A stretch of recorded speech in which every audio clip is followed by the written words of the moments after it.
¿Alguna vez han sentido que un edificio los observa? Yo sí. Era ya noche cerrada cuando llegué al edificio de mi hermano, una estructura que parecía sostenerse más por costumbre que por cemento. La bombilla del vestíbulo, casi exhalando su último aliento, parpadeaba lenta, lanzando sombras como tentáculos. El eco de mis pasos rebotaba contra las paredes desconchadas. Reverberación, ese fenómeno físico que convierte cualquier espacio vacío en una caja de resonancia emocional. ¿Por qué el simple crujir del suelo puede hacernos sentir tan vulnerables? Les prometo que no era solo el frío de la primavera lo que me hacía temblar, era el presentimiento de que esa noche algo o alguien iba a salir de esos muros con historias propias.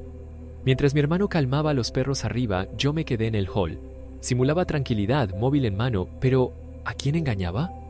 A un lado, dos puertas opuestas como espejos, cada una con cerraduras antiguas y marcos mellados, auténticos relicarios de historias olvidadas. En la arquitectura, ese tipo de simetría puede transmitir orden, pero aquí solo acentuaba el misterio. Ahora podrías pensar, solo es un edificio viejo, ¿qué puede pasar? Pero créanme, hay espacios que cargan con la memoria, y yo sentía el peso de cada recuerdo no contado en esos remaches oxidados. De repente, un crujido. ¿Fue la madera o algo más? Una puerta se deslizó con un chirrido seco, el típico sonido que los ingenieros llaman fricción estática, pero que en la noche se siente como una advertencia. Una brisa se coló, moviendo una hoja en el suelo. Mi razón decía, corriente de aire, presión diferencial. Pero mi instinto gritaba, hay alguien, o algo, empujando desde el otro lado. ¿Y si solo es el viento? Podría decirme. Pero les aseguro que cuando los sentidos se agudizan, el cerebro ya no busca lógica, busca supervivencia.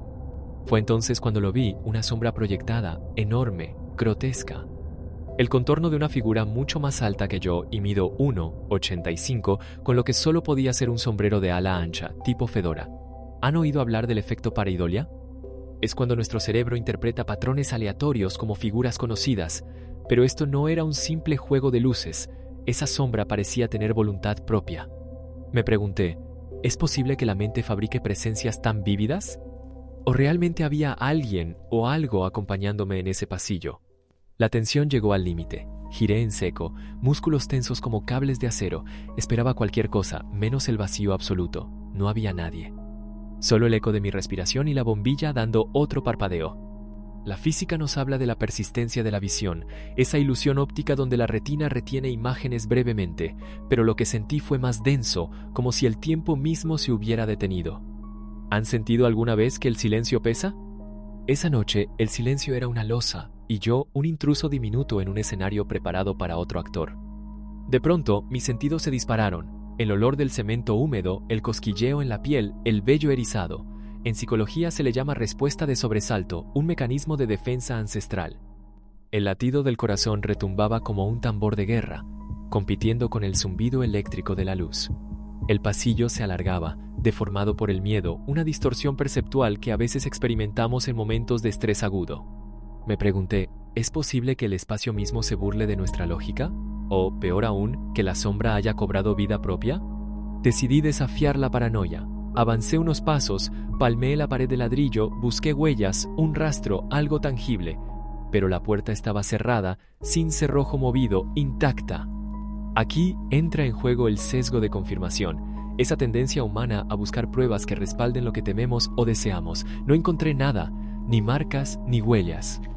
Solamente el eco de mis propios pasos y la sospecha de que, a veces, lo inexplicable no deja rastros. ¿Alguna vez han intentado racionalizar el miedo? Es inútil. El miedo tiene su propia lógica y esa noche me llevaba a la delantera.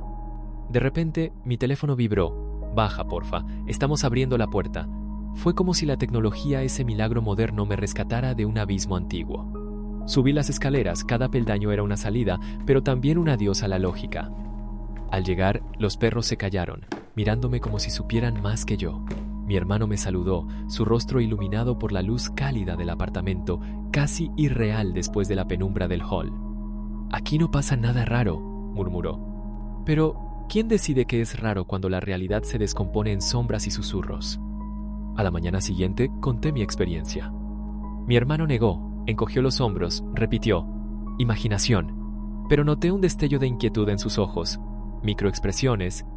esos gestos involuntarios que delatan lo que el discurso no se atreve a decir. Ahora podrías pensar, ¿y si todos guardan secretos en este edificio? Ningún vecino extraño, ninguna historia de fantasmas oficial, solo familias antiguas, memorias veladas. La negación es un mecanismo de defensa, pero ¿puede negar también lo que el alma intuye? A veces, el silencio entre dos personas dice más que cualquier explicación racional. Días después, volví solo al vestíbulo, linterna en mano.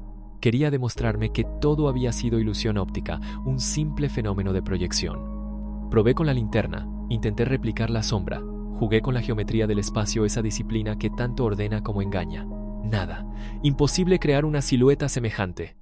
Aquí entra el concepto de resonancia residual, la idea de que ciertos lugares almacenan energía emocional o recuerdos. ¿Puede una sombra ser el eco de una vida pasada? Imaginé porteros, viajeros, fantasmas atrapados en bucles de memoria. Y comprendí, hay misterios que prefieren permanecer sellados. Desde entonces, cada vez que paso cerca de esa entrada, acelero el paso. Pero si la luz flaquea y el silencio se espesa, juro escuchar ese crujido y ver, apenas, el ala de un sombrero en la periferia de mi visión. Los neurólogos hablan de fenómeno de presencia, esa sensación de que alguien invisible comparte el espacio con nosotros. ¿Y si el edificio, con siglos de historias, aún llama a quienes estamos dispuestos a escuchar? Les dejo esta pregunta para la próxima vez que una sombra les parezca demasiado real. ¿Es nuestra mente o es el lugar quien nos observa a nosotros?